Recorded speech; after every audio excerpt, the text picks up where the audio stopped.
Welcome back to the YouTube channel, the Randall Branch YouTube channel. Today we're going to be talking about my two biggest takeaways from my first 2 years of business. So if you guys don't know, I do run a lifestyle brand called RandallBranchCollection, where I have products and services across wellness, fashion, media, and beauty. And I've been doing it for about 2 years. I started in July of 2022. I released it in April of 2023 is when I made it published. So it's been roughly 2 years since I've been public with it. And I'm gonna be just sharing my two biggest takeaways from my 2 years. Now before that, I did resell some water bottles at my local YMCA where I used to play basketball. And I used to resell some clothes when I was younger and stuff like that. But these are my first 2 official years as an entrepreneur. So I'm gonna be sharing my two biggest takeaways. So number one, the importance of being findable. Obviously, I know about the importance of being findable and being visible, and how in order for people to know I have a business, they need to know I exist, right? But it didn't dawn on me until recently, until a few months ago, where I'm like, okay, I have my Instagram, I have my personal Instagram, but I'm not using them the way I should. I'm not on YouTube, I'm not on TikTok, I'm not on X or Twitter. I'm not making myself findable. I'm not being visible to the audience, to the public. So that really dawned on me that I need to take it more serious and start making more content. So my first biggest takeaway is that you need to be findable as a business owner. In order for people to know what products and services you offer, what type of person you are, what type of value you can bring towards them, they need to know who you are. They need to know why you're in business for, what you could do for them, and things of that nature. So being more findable, putting myself out there, being on more platforms and things of that nature is something that dawned upon me, and this is why I'm doing this right now. So, I made this YouTube channel a couple years ago, but I've only been consistent on it for a few weeks now, maybe 3 or 4 weeks.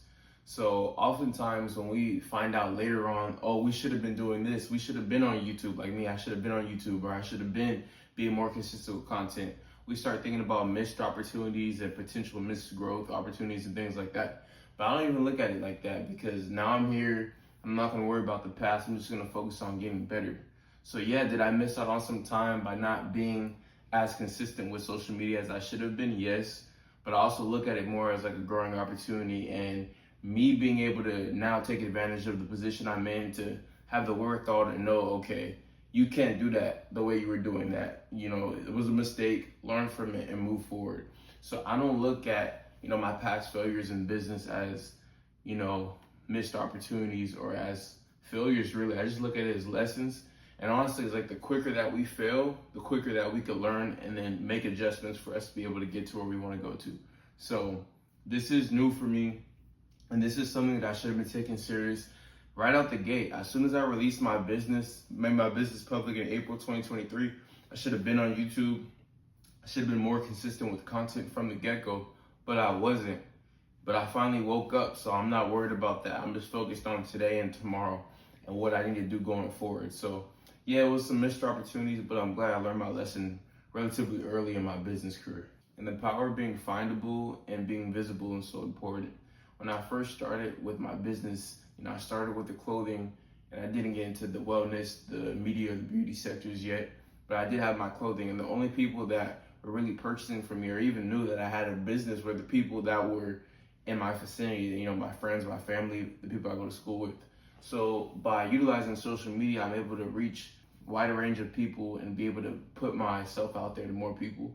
And obviously, more business opportunities, more customers, and things of that nature. But it's just good that now people that I might not necessarily see in public, they can find me on social media and they can see what I have to offer. We could reach way more people online than we can in person. Just the fact that I could just post a YouTube video, I could just post an Instagram post, and it can reach people from different states, from different countries that I'll never be able to run into. So the power of being findable and being visible, not only as business owners, but just for people that want to just grow their network and things like that, it would definitely be beneficial. So I'm glad I started. I'm glad I'm taking it more seriously. But yeah, it's important. But for me, when it comes to findability and visibility, YouTube was important, which is where I'm posting this video on, obviously. So that's why I'm taking my YouTube super seriously. I need 2 videos a week, Monday and Thursday, a community post Sunday and Wednesday, and then shorts every day. Those are my plans for YouTube. I have plans for other social media apps, and even on Instagram, where I have my Branching Out with Randall podcast Instagram page. I have my Randall Branch Collection Instagram page, and I got the Randall Branch Clothing Instagram page. So there's a lot of stuff all in that business ecosystem that I talked about in my introduction video, which is where I kind of get my inspirations from. But, you know, just being consistent on social media, being able to utilize the different platforms to kind of aid one another, funneling people into different places and being able to provide my value in different areas. But YouTube is definitely, for me, the platform that gives me the biggest bang for my buck, because I can talk about everything all encompassing with who I am, not even about my business. Because like right now, I'm talking about my life in business and like my struggles in business and what I've learned from my first 2 years in business, not even necessarily about Randall Branch Collection, which is my business. So this is more like a personal page where I can talk about fitness, business, and personal growth. So definitely utilizing YouTube, and it's been good. I mean, I only got 20 subscribers. It just started, but I like it so far, you know, and I definitely know that I have room for growth. Some techniques that help me become more visible, more findable towards others is definitely setting a content calendar, being able to know, okay, I'm gonna post on these days, I'm gonna have this going up at this time and things of that nature. You know, a lot of people talk about this, and a lot of people, they have teams and they have like fancy stuff going on. For right now, it's just me, and it's just me just running my accounts and stuff like that. And obviously I do know I need to get better with my content. But the biggest thing for me is just starting, being able to be consistent. I was telling my friend that I saw a couple days ago, we were talking about YouTube, and I was like, man, I'm so fresh on YouTube that when I log into my YouTube studio, I don't even have analytics yet, right? So that's how early I am in my journey of making myself more findable towards others.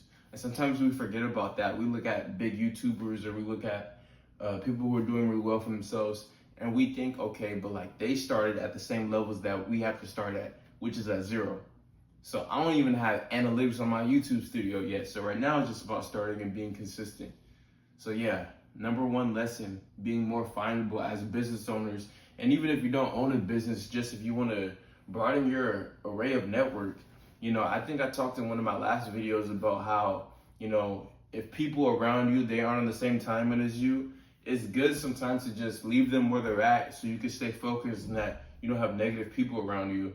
And that's something that I do, but I also have people online and certain YouTube videos that I watch and certain YouTube content creators that, even though we've never met, to me, like they're part of my inner circle because they give me knowledge, they motivate me and things like that. And I aspire to be something like that for other people as well. So that could be like your circle too, like people online can be part of your circle. And especially becomes important if the people around you, the immediate people around you, aren't the type of people that you know you need to be around. Number 2 is ruthless focus. Ruthless focus. You know, oftentimes we think that we're focused, but I believe when you're really focused, it's a different game. You know, a lot of times, like when I say, okay, I want to be focused. Okay, I want to be a man of discipline. Okay, I want to be a determined man. I want to be a man that is regimented. I don't just say these things. I actually look them up and see what the definition is for them, because I believe that that gives me a better idea of what I'm actually striving to be. So the definition of focus is to have a goal or have a destination or to have some sort of plan, and anything that doesn't involve that plan or anything that is out of line with that plan is being ignored, right? So we can't say that we're focused when, okay, we have this plan, but then when something comes up, we deviate from the plan to do something else. Like, that's not true focus. So I believe that once we understand what true focus is, we could get focused. And then there's also like something that I talked about in the previous YouTube video is as we become more focused, we get even more focused. Like we start understanding what focus really means. Like my definition of focus right now is nowhere near what it's going to be in 2 years. And from there, it's nowhere near what my definition of focus is going to be when I'm 30, when I'm 35. And that's what we want. That's called growth, right? So that's something that's helped me defining what focus really is, defining what it really is, and reminding myself of what it is, and making sure that I'm in alignment with what that definition is for focus. So I'm setting a plan. I use the word goal very sparsely because I do believe in God's plan for my life. So when it comes to setting goals, I don't want to just, I'm setting goals and this is my way or the highway. I'm more of becoming the person I need to become and letting things align with God's timing. So I'm trying to do better. I'm trying to do better, not saying trying, and also doing better, not saying goals. But so I got some work to do. But when setting a plan, right? Anything that doesn't align with that plan, anything that we know won't get us further in that plan, we're ignoring. We're not focusing on, right? Some distractions that were eating up my time, like women, sports, even family, even just talking to my family about stuff that really doesn't matter. Like, we're not checking on each other's well-being. We're talking about other stuff that we really don't need to be talking about. So those are the main things, like women, sports, just meaningless conversations, like entertainment, like Netflix and stuff. I mean, some people say Netflix and Hulu and sports, you could do both, and you definitely can, because people have been successful while keeping entertainment in their life, and people have also been successful with eliminating it. But for me personally, like, certain stuff just isn't even on my mind. Like, I grew up playing basketball. I played basketball for 15 years, and I don't know what's going on with the playoffs. I don't know who's still in the rounds. I don't know what's going on, and it's not even the fact that, like, I just don't care. So I believe if you're truly focused on something, it's really all you think about. So all I think about is fitness and business and personal growth. That's all I think about. As soon as I wake up in the morning, I have my workout, I come back, I do my cardio, I might watch a video about fitness, because I'm trying to improve in these areas. Like, there's so much for me to learn within fitness, within business, within personal growth. So I want to spend and I sleep for 8 hours. So all my 16 hours, I want to spend actively in those 3 fields or learning about those 3 fields so that I can get better. So that's my mindset. That's my paradigm. Now, when I talk about stuff like this, do I say this is the only way to do things? No, because like I mentioned before, people have become successful by doing it in other ways. But this is just how I like to live my life, and I'm sharing how I live my life. So that's how I live my life. So anything that doesn't align with my goals in fitness, business, or personal growth, I'm ignoring. And to me, that's the real definition of focus. It's not where can I add in, or can I do just this little bit of just this little much, or how much I could do just to get by. It's no, anything that doesn't align with my goals in fitness, business, or personal growth are getting ignored. And I'm gonna just focus on what I have going on, and I'm gonna give it my all. And I'm also big on mental capacity, and we only have a limited amount of mental capacity. So for me, it's like any mental capacity that I don't spend on my goals is mental capacity wasted. So I take it seriously, and I'm not where I want to be, but I know I'm gonna get there because of my mindset, because of where my mind's at, and because of the information that I'm bringing in and things of that nature. So that's what it looks like for me. So ruthless focus also encompasses just focusing on things that move the needle. So oftentimes in business, me personally, I was focusing on things that didn't move the needle. And when I say move the needle, it's more people need to know who I am, Randall Branch, and more people need to know what RandallBranchCollection is about. Those are the 2 biggest things. So anytime I'm not and obviously, like, my website's already up, and things like that. So right now is more people. I need to make myself more findable to people. I need to expand on my audience and stuff. So that's what's gonna move the needle in my favor in my business. So that's what I focus on. So little things that might be nagging in my business that won't necessarily move the needle as far as other things, they have to take a step back towards the things that will actually move the needle. And oftentimes it's so easy for us to get, focused on different things and stuff. But when we could focus on just, I want to say singular focus, but honestly, like, even like 2 or 3 things, whatever, like, is really gonna move the needle in our favor. For me right now, I know I need to get in the best shape of my life, and I know that I need to make myself more findable towards others on social media. Those are the only 2 things I'm worried about right now. I need to get into the best shape of my life. This summer is gonna be an amazing opportunity. I won't have school. I quit all those little retail jobs I was working so I could solely just focus on my business and my body. So I'm gonna get into the best shape of my life, and I'm gonna focus on my business and growing my audience and making sure that I'm making myself findable towards others. So that's me making sure I'm focusing on things that move the needle in my favor. Anything that doesn't align with that has to take a back burner. Even if it might be important, but it's not as important as those 2 things. So focusing on the things that are gonna move the needle in my favor, that's really helpful. So some tools or systems that help me stay focused is, number 1, every day I wake up, I have a planner and I write down, just a little, it's not really an affirmation, but I do write down like a little sentence to myself just to get me going for the day. And the next day when I wake up, I check off or start off the previous day. And that helps me stay focused on the goals. Number 2, I schedule in my calendar ruthlessly. I use my Google Calendar. I watch videos on people who have been successful in the fields that I'm endeavoring in within fitness, business, and personal growth. And they all talk about how important a Google Calendar is and making sure that the day before the day, they're scheduling out every second, every minute, every hour of their day to make sure that they're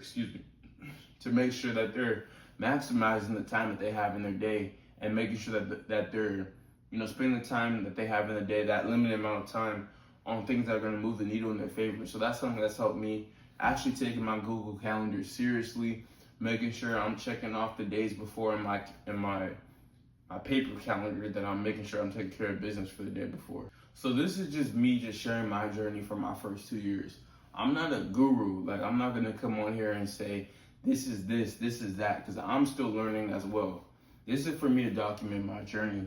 And I might be farther along in certain aspects of my journey than others. And in that area, I could definitely help and give back. But relatively speaking, I am really new in this journey. I'm 22. I just turned 22, let's say 3 months ago. I'm 2 years in the business. I posted a lot about my weight loss transformation. I've been working out for about 4 years. So like in every endeavor, I'm relatively new, but I'm documenting my journey. And I understand that documenting my journey is going to be good for me to go back and look at, in a few years. And I also understand that in certain aspects, like I said, I'm further along in my journey. And even, this is the crazy part about life, like even people who are further along in their journey than me can look at me and be like, okay, I like that. Let me pick that up and let me go. Because I know people who I'm further along in my journey than them, and I've implemented some stuff that they've talked about. So it's just iron sharpens iron. So that's what this video is for. I'm only 2 years in the business. Those are my 2 biggest takeaways. The gym line for Randall Branch Clothing will be out May 26th if you guys do want to check that out. I also will be opening up some products and services in my wellness sector with one-on-one coaching, and also with my training plan ebook that I'm really excited about, transforming my body. And there's a lot of conflicting information about like how to transform your body and how to optimize a fitness plan for naturals. So I'm releasing an ebook under my wellness sector that will be coming out May 26th as well. So yeah, that's my business, man, a lifestyle brand. If you are an individual who refuses to be confined to a single arena of excellence and you want to join our community, you can find me at RandallBranchCollection on Instagram for my business page, and Randall Branch for my personal Instagram page, where I post all my fitness stuff, my business stuff, my personal growth stuff. So again, yeah, 2 biggest takeaways. Number 1 is making myself more findable. Number 2 is ruthless focus. And they've changed my business. They've changed my business a lot. They changed my mindset, most importantly. And when the mindset changes, everything else can change. So making myself more findable and having ruthless focus within business has helped me. And it's also empowered me to know that I'll be able to get to where I want to get to, because I'm going to be able to put in the inputs for me to be able to get the outputs I want, which is so important for me. I invite you guys, whether you guys are 2 months in business or 20 years in business, if you see this video and you're in business, you're an entrepreneur, please share some things that you learned in business to help me out and to help other people out. Because one thing I'm really big on is making sure that we learn from others, making sure that I specifically even learn from others. If there's certain mistakes I've made or there's certain mistakes that other people's made, there's really no reason for other people to go through them again. So mistakes that you've made in business, please let me know so that I can avoid them. And I'm letting you know the two biggest mistakes I made, which was, not being findable and not being focused. So please share some things that you learned in business, as a business owner, as an entrepreneur, in the comments. And thank you guys again for checking out this video. But yeah, those are my 2 biggest takeaways from my first 2 years of business. Thank you guys for watching. I'll be back Thursday with another video. Randall Branch Media. We're checking out.